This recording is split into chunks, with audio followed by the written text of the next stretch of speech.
하나님 말씀 에스라 7장 1절부터 10절까지 제가 봉독하겠습니다. 에스라 7장 1절에서 10절입니다. 이 일 후에 바사왕 아닥사스다가 왕위에 있을 때에 에스라라 하는 자가 있으니라. 그는 스라야의 아들이요 아사랴의 손자요 hil기야의 정손이요 살룸의 현손이요 사독의 5대손이요 아히두베의 6대손이요 아마라의 7대손이요 아사랴의 8대손이요 머라요세 9대손이요 스라히야의 10대손이요 우시엘의 11대손이요 붓기의 12대손이요 아비수아의 13대손이요 비느하스의 14대손이요 엘르아살의 15대손이요 대제사장 아론의 16대손이라.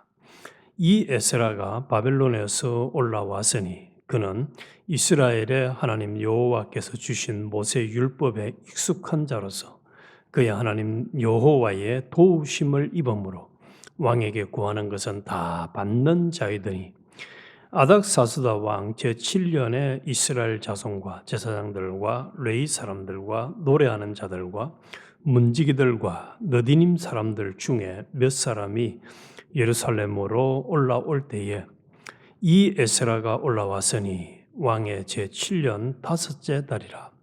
첫째 달 초하루에 바벨론에서 길을 떠나고 하나님의 선한 손에 도우심을 입어 다섯째 달 초하루에 예루살렘에 이르니라. 에스라가 여호와의 율법을 연구하여 준행하며 율례와 규례를 이스라엘에게 가르치기로 결심하였더라. 아멘. 오늘 아침에는 하나님은 어떤 사람을 쓰시는가 하는 주제로 같이 은혜를 나누겠습니다. 사람은 흔히 능력 있는 사람을 쓰려고 합니다. 학벌도 좋고 또 말도 잘하고 재정도 있고 영향력도 있는 사람을 귀하게 여기죠. 그래서 회사나 또 정부 어디든지 사람을 등용할 때는 이런 보는 것들이 무능력자를 쓰는 곳은 또 사람은 아마 아무도 없을 겁니다. 물론 그런 것들도 하나님께서 쓰실 수 있는 도구가 될 수는 있습니다. 그러나 에스라 7장은 하나님께서 어떤 사람을 쓰시는지 확실하게 아주 분명하게 보여주고 있습니다. 에스라는 군사 지도자도 아니고 또 정치가도 아니고 왕도 아니었습니다. 그는 말씀의 사람이었습니다. 그런데 하나님은 그를 통해서 포로에서 돌아온 이스라엘 공동체를 말씀 위에 다시 세우셨습니다. 그래서 이 7장에 방금 읽은 것처럼 반복되는 아주 중요한 표현이 그의 하나님 여호와의 도우심을 입음으로라는 말씀입니다. 6절 제가 다시 한번 볼게요. 이 에스라가 바벨론에서 올라왔으니 그는 이스라엘 하나님 여호와께서 주신 모세의 율법에 익숙한 자로서 그의 하나님 여호와의 도우심을 입음으로 여호와의 도우심을 입음으로 또 9절에도 하나님의 선한 손에 도우심을 입어 그리고 마지막 28절에 또 나로 왕과 그의 보좌들 앞과 왕의 권세 있는 모든 방백의 앞에서 은혜를 입게 하셨도다. 내 하나님 여호와의 손이 내 위에 있으므로 내가 힘을 얻어 이스라엘 중에 우두머리들을 모아 나와 함께 올라오게 하였노라. 그래서 이 에스라는 하나님의 도우심을 입은 사람이었습니다.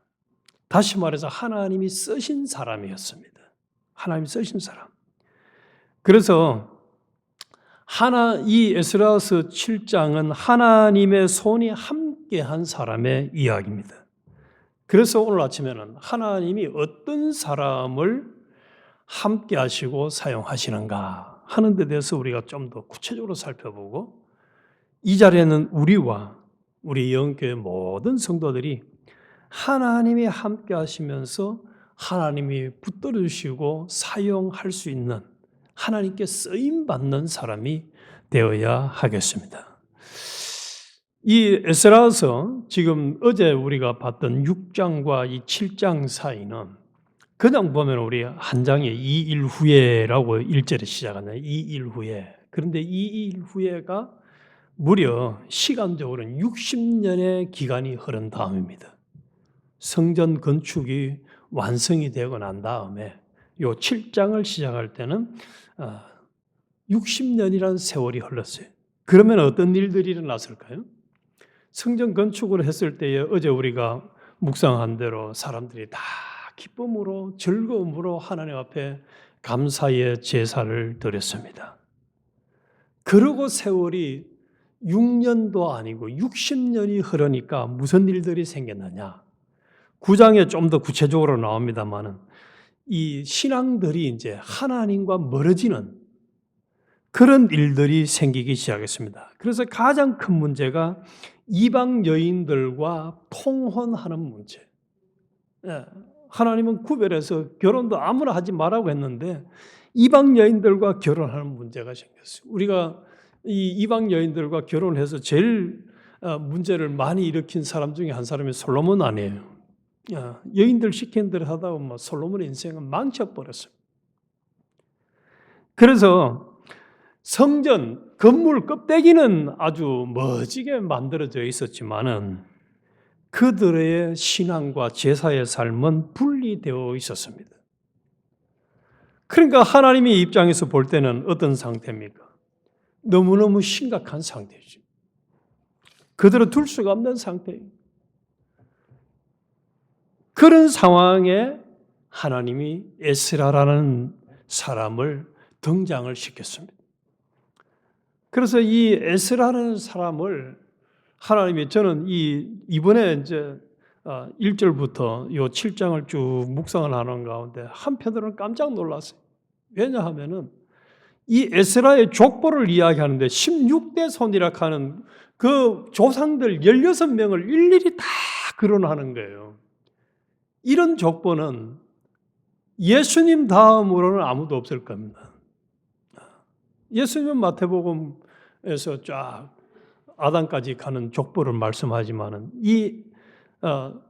대부분은 그 위에 3대까지는 얘기해도 16대까지 이야기하는 경우는 드물어요. 근데 이 에스라는 지금 16대 조상까지 쭉 족보를 길게 이야기를 하고 있어요. 길게 이야기를 하고. 이게 왜 그랬을까요? 하나님이 이 종교 개혁을 하고 하나님의 백성들을 믿음의 사람으로 세우는 데 꼭 필요한 그런 적임자라는 거예요. 적임자. 하나님 보실 때에 에스라는 적임자라는 거예요. 그래서 이 하나님의 백성들을 영적으로 회복을 시키고 또 공동체를 믿음의 사람으로 살리는데 에스라가 딱 적임자였다. 적임자였다. 그래서 이 에스라가 하나님 앞에 쓰임받은 특별하게 세 가지만 오늘 아침에 살펴보려고 하는데 그는 첫 번째로 하나님 말씀에 익숙한 사람이었다는 거예요. 하나님의 말씀에 익숙한 자로서 여호와께서 주신 모세의 율법에 익숙한 자로서라고 성경은 기록을 해주겠습니다. 하나님 말씀에 익숙하다. 그래서 이 익숙한 자라는 설명을 하기 전에 이제 5절까지 대제사장 아론의 16대 손이라라고 기록을 하는 것은 자, 우리가 지금까지 이제 역대기를 통해서 많이 묵상을 해왔습니다만은 부모가 믿음의 사람이었다고 자식도 믿음의 사람이 자동적으로 나오던가요? 전혀 아니었죠. 전혀 아니었어요. 그러면 이 에스라라는 사람이 아론의 대제사장의 족보의 그 후손이었다고 해서 당연히 믿음의 사람이었을까요? 그렇지 않아요. 성경은 분명히 그렇지 않은 것을 보여주고 있습니다. 히스기야 왕 밑에 므낫세라고 하는 이런 참 아주 핵에 망쳐간 자식들이 나오고, 엘리 제사장 밑에서 누가 나왔습니까? 두 아들 재물을 말해 자기 욕심대로 성취하는 그런 아주 개망난의 아들이 나와가지고 엘리 제사장을 얼마나 속상하게 했어요. 그래서 하나님이 보실 때 이 에스라라는 사람은 혈통적으로도 믿음의 사람인과 동시에 하나님 쓰시기에 합당한 혈통인과 동시에 사람 자체가 하나님 보시기에 쓰기에 합당한 말씀에 익숙한 사람이었다. 야, 이 말씀에 익숙하다는 말이 이거는 익숙 이게 뭡니까? 연습을 많이 한 사람은 말씀을 가지고 많이 경험한 사람이다. 그래서 육체의 연습은 약간의 유익이 있으나 경건의 연습은 범사에 유익하니. 그래서 익숙이라는 것은 그냥 한두 번에 나오는 것 절대로 아닙니다. 제가 피아노 이 연주, 반주가 좋다는 걸 저는 별로 느껴본 적이 없었어요. 그런데 임윤찬이라고 하는 젊은 친구가 피아노를 치는 걸 들으면 이야, 걔는 치는데 얼마나 감동이 되는지. 저는 임윤찬이란 다른 사람들은 그렇게 감동을 받아본 적이 없어요. 근데 임윤찬은 반주를 하면, 연주를 하면 얼마나 그 물 흐르듯이 쫙, 또 때로는 힘있게 팍 치면서 느낌이 와요. 그런데 제가 며칠 전에 어떤 분한테 들었는데 임윤찬은 하루에 12시간씩 피아노 연습을 한대요. 그 본인 얘기가 하루에 10시간씩 몇 달을 연습하니까 손에 물집이 생겨가지고 도저히 칠 수가 없을 정도로 힘들었대요. 그런데 임윤찬은 몇 년간을 그렇게 연습을 하니까 그것도 무려 1시간이 넘는 동안을 하는데도 악보도 안 보고 그냥 다 외워서 하는 거예요. 그게 익숙한 거지, 익숙한 거. 운동선수들도 보면은 어릴 때부터 그 분야의 운동을 잘한 사람들은 나이 들어서도 일반 동호인들이 따라갈 수가 없어요. 익숙한 정도가 다른 거예요. 그런데 이 에스라는 뭐에 익숙했다고요? 여호와의 율법에 익숙한 자로서. 야, 참 얼마나 오랫동안 반복하고 묵상하고 연구하고 마음에 새겼는지. 하나님 볼 때 이 에스라는 아주 하나님 말씀의 핵심을 꿰뚫고 그것을 그대로 본인에게 잘 적용시킨 사람이었다는 거예요. 그래서 성전 건축, 껍데기 보이는 건물이 건축이 되었다고 해서 성도들의 신앙이 자동적으로 회복되는 것이 아닌데, 예배를 드린다고 해도 말씀대로 사람이 살아가는 것이 아니에요. 그런데 이 에스라는 하나님이 보시기에 말씀에 익숙한 자이기 때문에 요 에스라를 보내가지고 하나님의 백성들을 말씀으로 다시 세우는데 쓰시고 있다는 사실이에요. 쓰시고 있다. 그래서 하나님은 우리에게 오늘 아침에 첫 번째로 우리가 에스라처럼 하나님 말씀에 익숙한 사람이 되기를 원합니다. 하나님 말씀에 익숙한 사람이 되기를. 우리가 신구약 66권인데 성경 66권이 어디에 붙었는지도 모르는 사람이 익숙한 사람이라 할 수 있을까요? 어디에 붙었는지도 모르는데. 그래서 이 말씀을 묵상을 하면서 회개를 저는 많이 했어요. 나는 에스라처럼 참 말씀에 익숙하지 못하다. 익숙하지 못하다. 그래서 하나님이 쓰시기에 합당한 사람이 아닌지 않나. 그러나 오늘부터라도 다시 이제 우리도 하나님 앞에 기도하고 은혜를 구해서 하나님, 내가 다른 것은 좀 익숙하지 못해도 말씀에는 익숙한 사람이 되어서 하나님께 쓰임받는 사람이 되기를 원합니다. 다짐하고 하나님의 은혜를 구하십시다. 그래서 이 에스라는 포로지에 있으면서 포로 생활을 하면서도 거기서 말씀을 연구하고 묵상하고 그대로 살려고 하는 이 경건의 연습을 게을리 하지 않았다는 것입니다. 이 표현이 지금. 포로에서 돌아왔는데 2차 귀환을 했는데 2차 귀환을 할 때 이 에스라는 이미 말씀에 익숙한 상태로 귀환을 했다는 거예요. 얼마든지 포로지에서 편안하게 살 수 있었지만은 그렇지 않고 하나님이 쓰시기에 이제 쓰시려고 할 때에 순종으로 따라왔다는 거예요. 우리도 하나님이 쓰시기에 합당한 사람으로 쓰임 받다 가도록 하십시다. 우리 생 얼마 있다 가야 되는데 하나님 보시기에 쓰임 받는 사람. 둘째로 이 에스라는 하나님의 말씀을 행하기로 결심한 사람. 10절을 보니까 에스라가 여호와 율법을 연구하여 준행하며 지식적으로 단순히 아는 데 그친 사람이 아니었습니다. 이 에스라는 말씀을 열심히 연구하고 그 다음에 두 번째로는 준행을 했다. 이게 굉장히 중요합니다. 행함이 없는 믿음은 죽은 믿음이고 또 잠언에서도 말씀합니다마는 지식적으로 많이 가진 사람은 교만한 사람이 되기가 쉬워요. 그런데 이 에스라는 하나님의 말씀을 준행하는 삶을 살았어요. 오늘날 많은 사람들이 말씀을 배우고 싶어 합니다. 또 가르치고 싶어 합니다.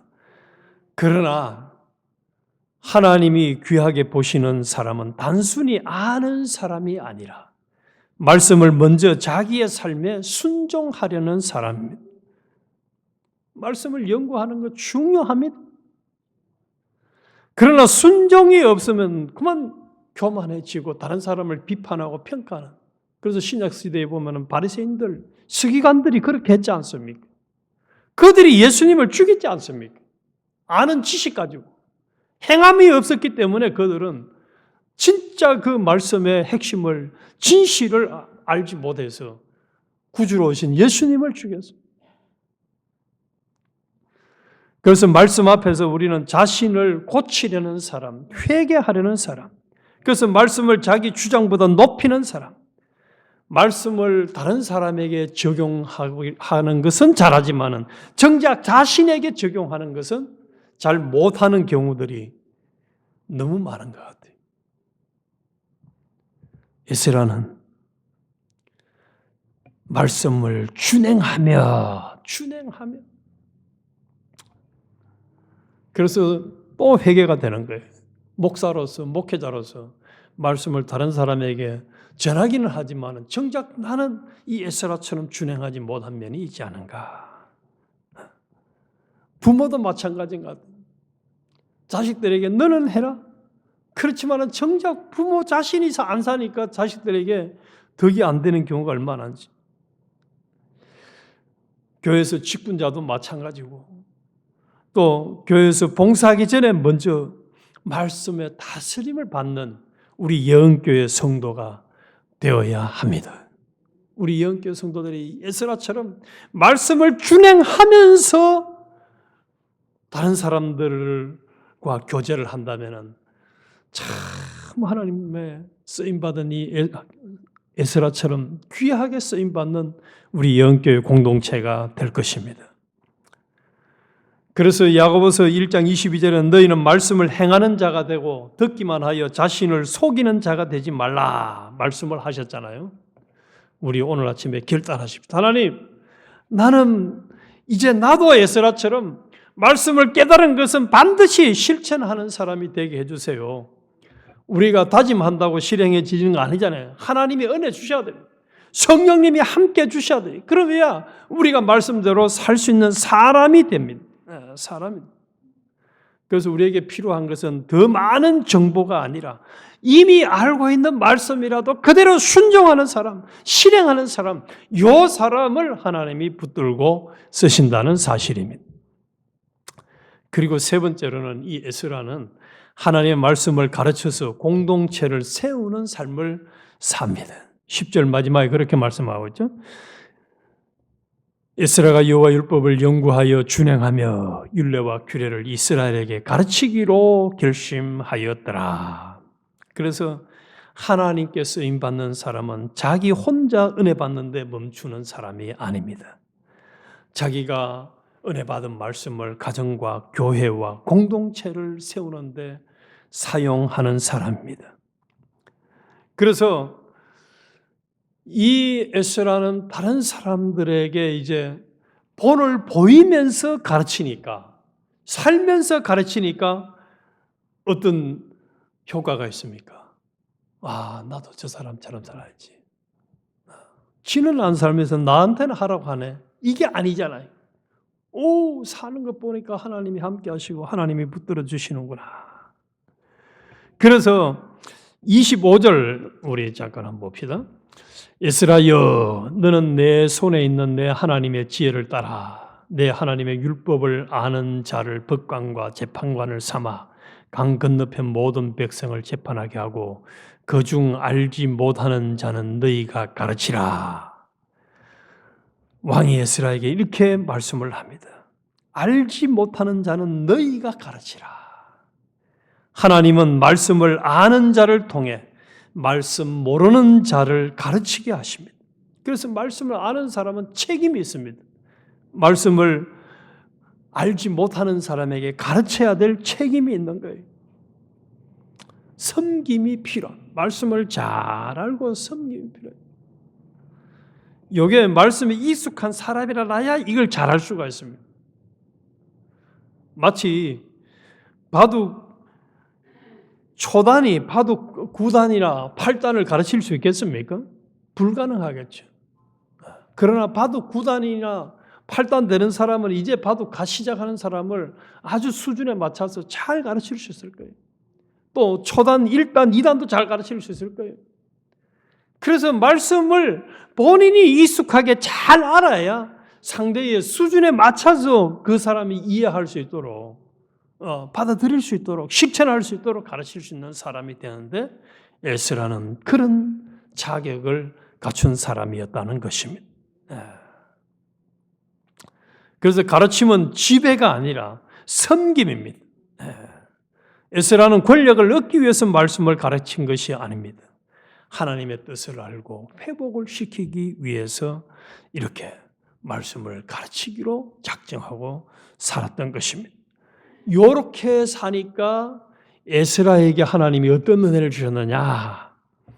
하나님의 손이 내 위에 있으므로, 다시 말해서 에스라에게는 하나님이 함께 하셨습니다. 하나님이 함께 하셨어요. 하나님의 손이 함께 하셨어요. 그러니까 이 사명을 잘 감당할 수가 있었던 것입니다. 누가 이렇게 쓰임받았습니까? 예수님이 그랬습니다. 예수님이 하나님이 함께 하셨어요.